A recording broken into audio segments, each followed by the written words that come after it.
Hello everybody, welcome to the topic of lymphomas. It's a very, very interesting one. Now let's take a look at lymphoma. What is the definition of lymphoma? Let's break the word into two. I'm going to split that word into two. Let's see, lymphoma. Oh, it looks like that's a lymph node, lymphatic. Oma means tumor. So a definition of lymphoma is cancer of the lymph nodes. Do we have lymph nodes in our body? You betcha, right? Lymph nodes are very, very important. The lymphatic system is what I've drawn on the right side of the body. They're very crucial in draining the interstitial component of the tissues. Remember, from basic physiology, we've got a capillary, right? That's what a capillary will look like.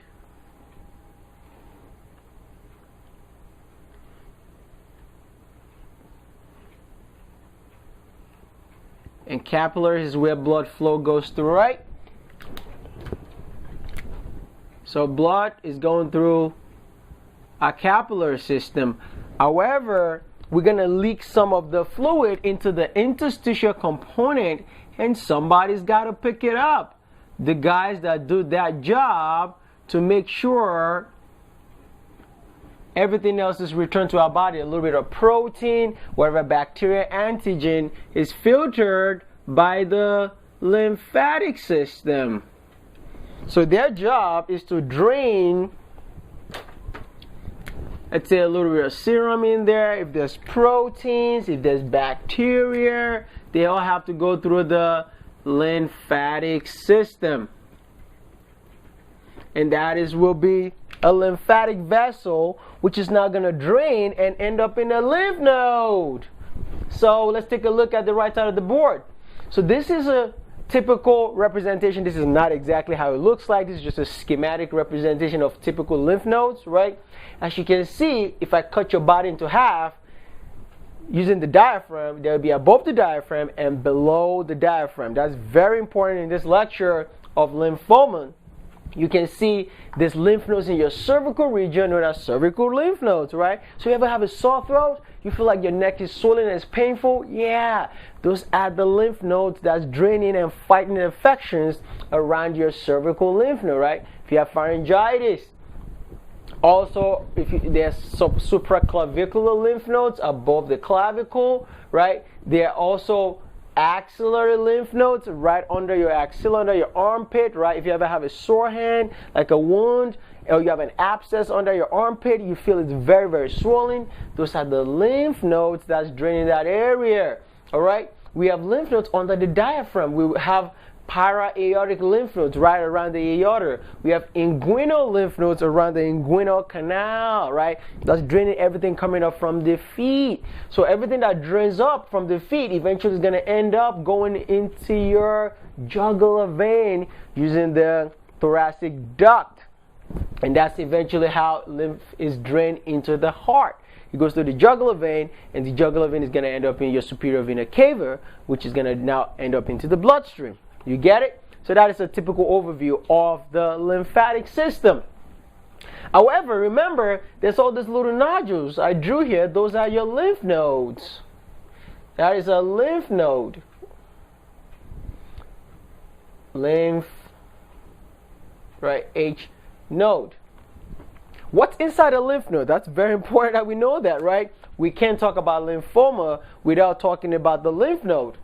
A typical lymph node, right, is going to have a lymphatic vessel, and if you notice, there's a little valve in front of this, inside the lymphatic vessels. Well, the reason it's a one-way valve is to prevent backflow of anything back into the opposite direction. So it's a one-way street. Once you enter it, you can't turn around. If you turn around, cops are going to pull you over and give you a ticket. I'm just kidding.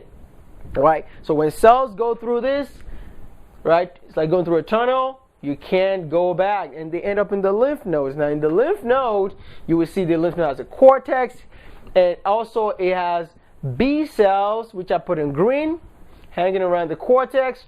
And in the middle, in the germinal center, we have T cells B cells, plasma cells, macrophages. Can you imagine? That's a whole conglomeration of a lot of soldiers. That is the army barracks. That is where all the soldiers live. The reason is they're going to be sampling all the antigens that's coming through your system, and they're going to try to destroy them, either using a T cell if it's a virus, B cell making plasma cells, which is going to make antibodies, or even macrophages to engulf these organisms.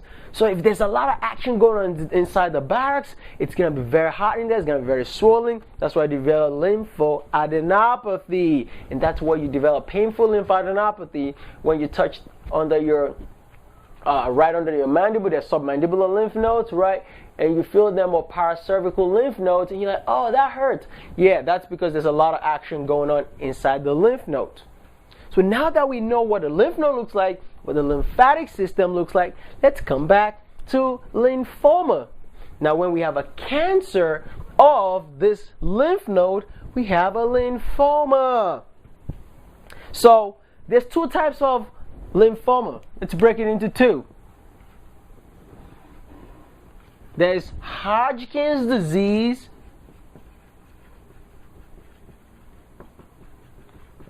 and there is non-Hodgkin's lymphoma.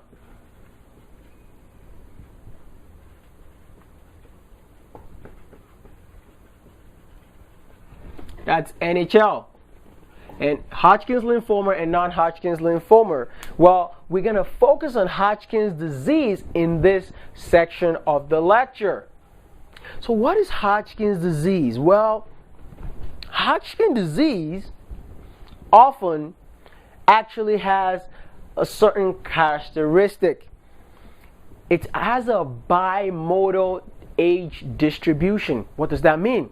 Bi means two, modes means different age. So let's focus on Hodgkin's disease.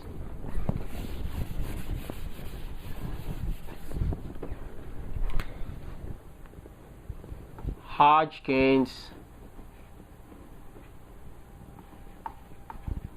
disease.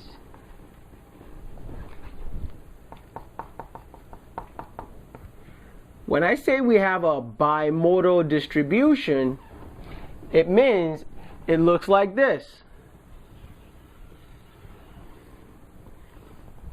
It happens in two different age groups. The first age group is usually between 15 and 30 years old. Very young people.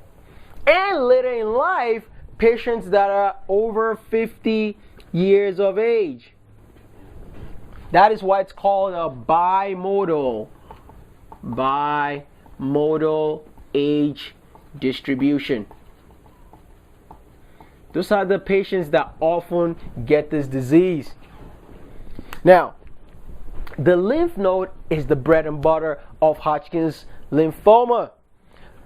All lymphomas have lymphoadenopathy. They are all swollen. So if you don't remember anything, that is very, very common to all lymphomas.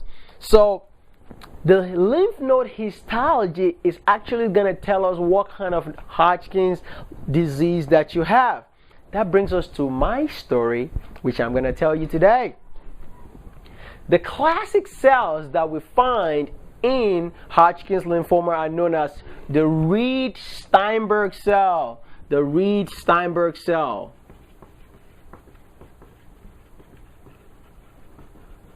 And they look like this.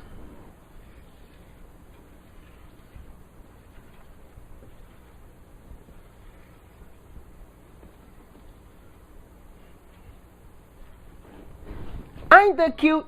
We put little mouths in there. They look like owl eyes. I'm sorry. I'm sorry. Can you let me in? Yeah, those are Reed-Steinberg cells because they have two nuclei. They look like owl's eyes.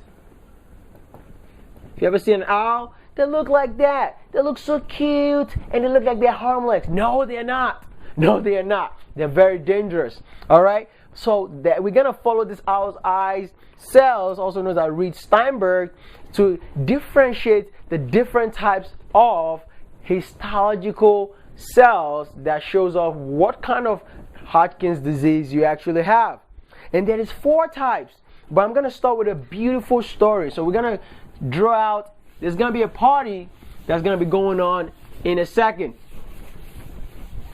So my story begins with, there were 2 Rich Steinberg cells that they heard about a party one day. And it was a pool party. So here comes the 2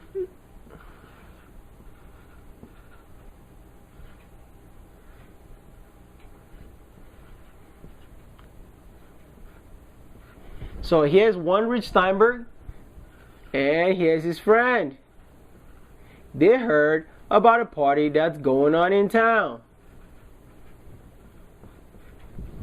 They got the owl eyes, right? And they're like, oh. So they knock on the door, and here's the house. It's a nice, beautiful house. And they heard about a party going on.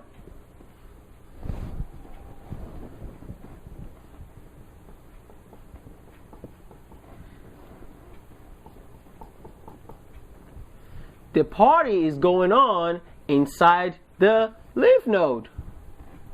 It's a pool party. At the back of the house, there's a nice, beautiful pool.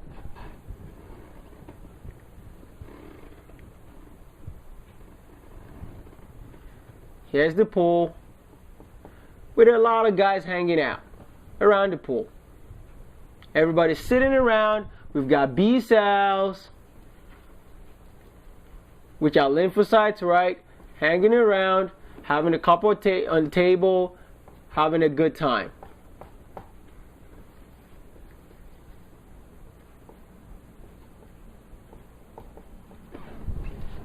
So the Rich Steinberg cells goes ahead and knocks on the door. They heard about the pool party, and remember, this is the lymphocyte residence. So they knock on the door and a B cell shows up. It's like, how can I help you? They said, oh, we just walking by. We heard about this nice, beautiful party that's going on. Please, can you let us in? We're just going to have a couple of drinks and we're going to leave. And the B cell said, can I see your tickets? Like, we don't have any tickets. They're like, all right, fine. We're going to let you guys in. That was a bad idea. So they let him in, and this is what happens. So here comes the 2 Rich Steinberg cells, right? Sitting down, having a drink. Start talking. They're like, oh, this is a nice party. We forgot to invite our sisters, and our brothers are not here, and everybody's having a good time. They're hanging out. And we got all these other B cells just chilling. They're all having their drinks. These are all the other B cells in the neighborhood.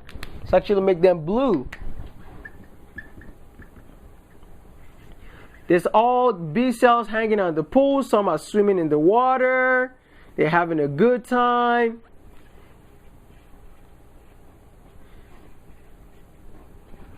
There's the other guys over here. And this is the first histological type we're going to see in Hodgkin's lymphoma. Guess what's going to happen? There's only 2 Rich Steinberg, but there's tons of lymphocytes hanging around. They're having a drink, they're partying, dancing, right? Everybody's got to have a good time. So this we call lymphocyte predominant form of Hodgkin's lymphoma. How do you like that? This is actually known as the lymphocyte predominant. Lymphocyte predominant. And this is about 10 to 20% of the time. So the Rich Steinberg cell said, let me call my friend and let me call also my aunt and my brother so they can join the party, right? Since we got in. So guess what happens? These guys, they all band themselves together, right? They came in a big van. The van has a nice, beautiful band around it. So they all came in one shot, right? The Rich Steinberg cells goes to the back and opened the door for the entire family. And guess what we have next? Here's what we had. We've got, this is what happens. This is the pool. And this is the bands. A lot of bands, right? Inside around the car, because all the Ritz-Steinberg cells came together. And all of a sudden, there's a lot of Ritz-Steinberg cells in the neighborhood, in the party. Who invited you guys? They're like, oh, you know, we heard about the party and we decided to stop by. And so the B cells weren't too worried because all of them came in a band. They're like, you know what, you guys can stay in the corner. But as long as you stay within your bands, those bands are known as nodular sclerosis. Nodular sclerosis. So bands of collagen actually envelope the Ritz-Steinberg cells in the pool. So all of them are hanging out in the pool, right? This is the nice, beautiful pool. And this is known as the nodular sclerosis Hodgkins lymphoma, and this actually bands of collagen. That's how you remember it. Bands of collagen. This happens in women a lot, about 40 to 60% of the time. So, look at the first time they came in, there were few Ritz-Steinberg cells, and there were a lot of lymphocytes, right? But by the time you get to nodular sclerosis, you got all these Ritz-Steinberg cells hanging out in the pool, and they have a band around them. That is the second type, histologic type of Hodgkin's lymphoma. So the third type, all of a sudden, the Ritz-Steinberg cells had to have a good time. They were opening the doors for more of their friends. Apparently, there were a lot of them, and all of a sudden, there were large numbers of Ritz-Steinberg cells in a pleomorphic background. So, before we know it, the party looks like this. There's tons of them all around. A lot of Ritz-Steinberg cells. Oh my goodness, where are you guys coming from? Well, we just coming to have a good time, right? And this, we still have some lymphocytes in there.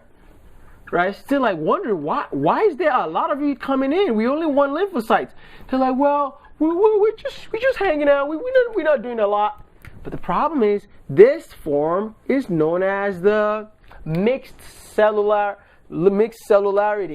Large numbers of Ritz-Steinberg cells. So this is the mixed cellularity type of Hodgkin's lymphoma. You follow my party? Good. Started with 2, a bunch of them in the pool, nodular sclerosis, and now we have mixed cellular type, which has lots of Ritz-Steinberg cells in a pleomorphic background.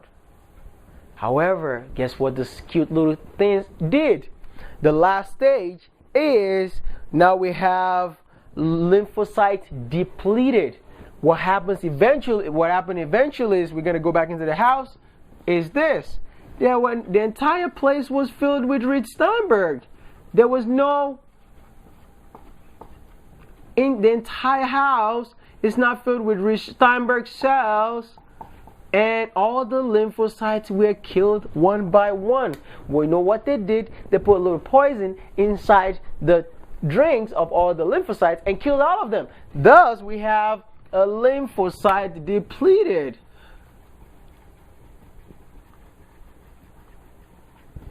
And that happens about 10% of the time.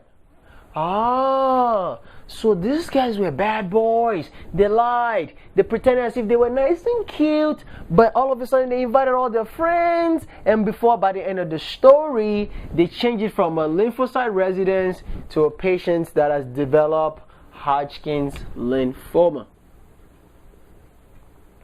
It became the Hodgkin's residence, unfortunately. Even this guy got killed in the process, and guess who's laughing now? Ha ha ha ha ha ha ha ha. The Ritz-Steinberg cells.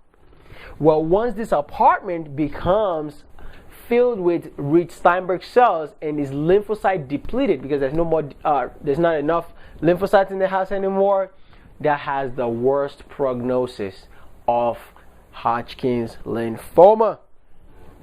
So, how are we going to learn how to stage this disease? We got to learn how to stage it. And the staging we use often based on what you see on physical examination, and you're going to need a CT scan of the chest, the abdomen, and you often want to check the pelvis because that's where all the lymph nodes live. We're also going to need a bone marrow biopsy. And the system we use to actually classify Hodgkin's disease is known as the Ann Arbor staging system. So don't forget, our story started here with just 2 rich Steinberg cells. They came in, but there's lymphocyte predominance. Still a lot of lymphocytes having a good time. By the second time, they've got nodular sclerosis, which is a type of Hodgkin's lymphoma, mixed cellularity, and the worst of the worst when all of them takes over and they're laughing at them and say, "Ha, we took over your house, you suck," right? And that is the histological classification of Hodgkin's lymphoma. Beautiful story. I came up with that. So, using the Ann Arbor system,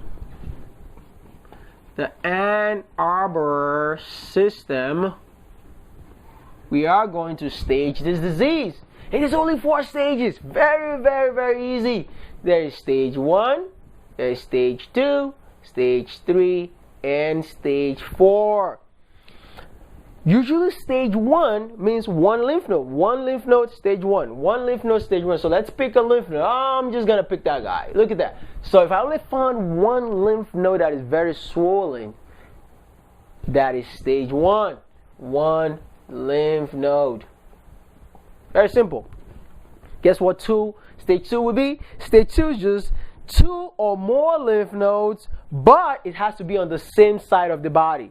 So remember, I'm using the diaphragm to slice our body into 2. So stage 2, you have 2 or more lymph nodes, but it has to be on the same side of the body. So both of them have to be above the diaphragm. So let's say I found 1, 2, and 3, right? That will make it a stage 2 because all of them are above the diaphragm. You got it? Excellent. Stage 3, however, is going to be both sides of the diaphragm are involved. So if lymph nodes were found on CAT scan that were below the diaphragm, above the diaphragm, below the diaphragm, above the diaphragm, that makes it a stage 3. So both sides of the diaphragm, right? That is a stage 3. And stage 4, at that point, everything has disseminated. It doesn't matter which up or down. It's all over the place. It's actually all over the place, and also in extra lymphatic sites. Not just in your lymph nodes anymore. It's now in tissues and organs because the cancer has now spread all over. So that's like widespread disease. And that's no dissemination. Widespread past the extra lymphatic sites. And that's how we stage it. Very, very simple, right? 1, 2, 3, right? Up and down, and 4 is all over. So, what does the patient present with clinically? What kind of symptoms do they often have? Well, they often have no symptoms. Huh? Yeah, they're asymptomatic. Often, they might have B symptoms. B symptoms are fever, weight loss, and night sweats. Fever, weight loss, and night sweats. These are known as constitutional symptoms. But that means if you have that with this, you have a very bad prognosis. So, that is the symptomatic classification for Hodgkin's lymphoma. So let's talk about the clinical features. What do they present with clinically? Remember I said they have no symptoms. Clinical symptoms. Well, what did I tell you at the beginning of the lecture? anything that affects the lymph nodes is swollen. It's known as lymphadenopathy. So the most common symptom is a painless lymphadenopathy. They have no pain. They just like, doc, I have this huge bubble, like just right in my neck, or right. I've been feeling this huge nodule right here, and it's been getting bigger and bigger in the last few weeks. I don't know what it is, but that's the lymph node that's getting swollen, but it doesn't hurt. That's why it's painless lymphadenopathy, because it's a cancer, right? It's a cancer. So often this lymphadenopathy are usually supraclavicular, which means above the clavicle. So when you palpate, you're like, on physical exam, you got some huge nodules around here. Or cervical lymph nodes, when you palpate around the patient's, like the anterior cervical triangle, the posterior cervical triangle, and you start to feel these nodules, huge ones, like, what is that? That might be a lymphoma. And also there's mediastinal lymph nodes that would be in their mediastinum, but you're only going to pick that up with a CAT scan. Also, this can spread from one lymph node to another. So the way it works, it jumps from here to here, jumps from here to the next lymph node, and that's how the disease often progresses, right? Remember, that's what those rich stem cells do, right? They come and knock on your door, you think there's a nice party going on, they take over, they destroy it, and make it a tumor, and then they move on to the next house. And that's how they migrate. Remember, they might have B symptoms or they may not have B symptoms, okay? So if they do have B symptoms of fever, right? B symptoms of fever, weight loss, and night sweats. Right? If somebody's complaining of fever, weight loss, or night sweat, and they have painless lymphadenopathy, that is a very, very bad prognosis. And these patients can also have itching and cough. Itching and cough. The fancy name for itching is pruritus and cough. Why do they have cough? Let's take a look. Well, if there's huge lymph nodes inside your mediastinum rubbing over or compressing the trachea, right? The bronchi, like splitting of the bronchi, it's going to irritate the patient's airways, and that's why they're often coughing. That's often due to a mediastinal lymphadenopathy. So how are we going to make the diagnosis of Hodgkin's lymphoma? You know the answer. We got to go to the lymph nodes. You go to where the problem is. So we're going to do a lymph node biopsy.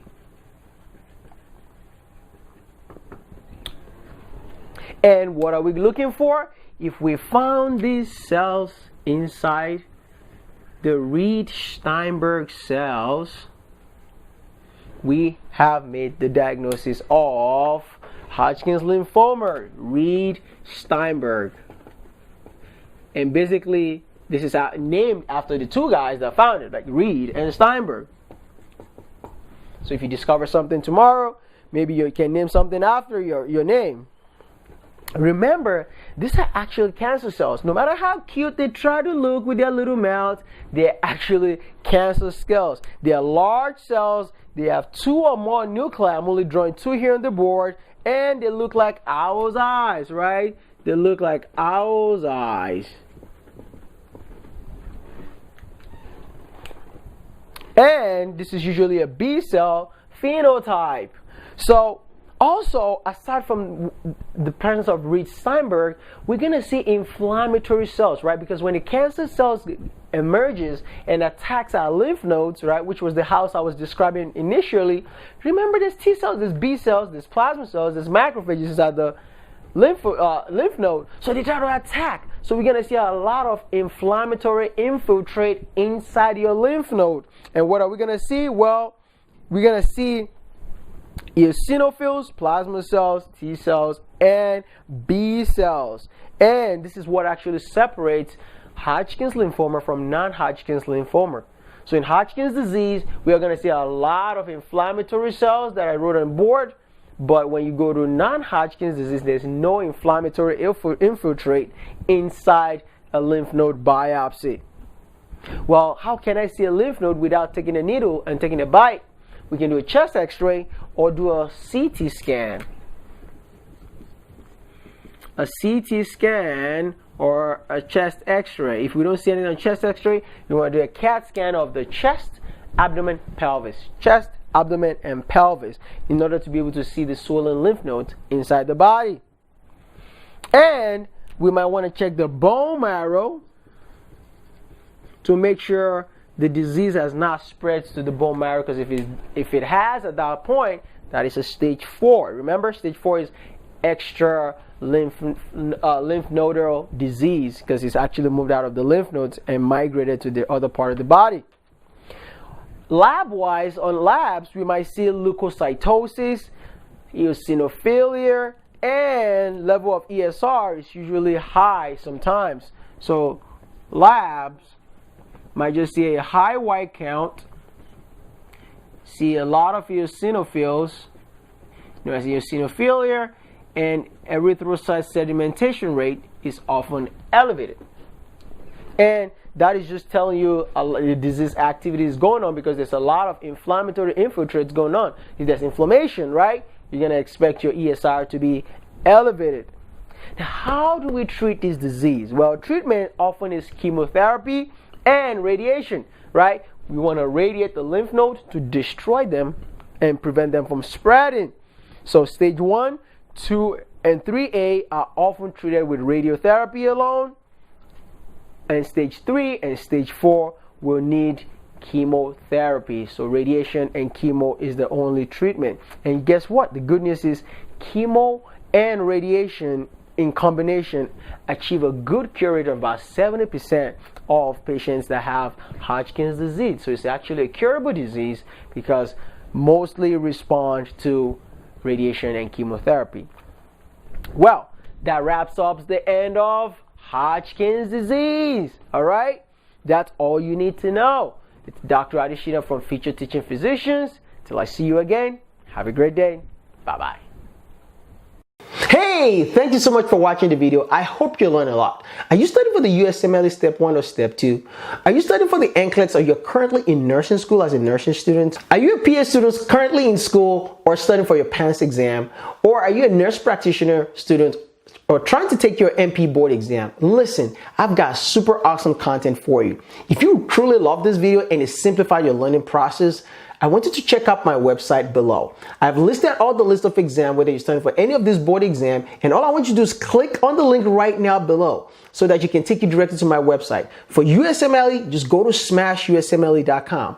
For NCLEX, go to crushnclex.com. And if you're studying for the PANCE exam, the nurse practitioner exam, or you're studying for your internal medicine board exam, just click below and it'll take you directly to ftplectures.com. Listen, I can't wait to help you. If you need to get in touch with me, just get to my website, you're able to reach me directly, and we can work together one-on-one. Listen, you're super awesome, and my goal here is to help your dream come true. If you want to be a doctor, want to be a nurse practitioner, a registered nurse, or physician assistant, I'm here to help you get to that next level. With your medical knowledge, let's save the world together. I love you guys. You guys are super awesome, and do not forget to click on the link below to be able to get to my website. Also, don't forget to subscribe to my channel. You guys have a great day. Let's go.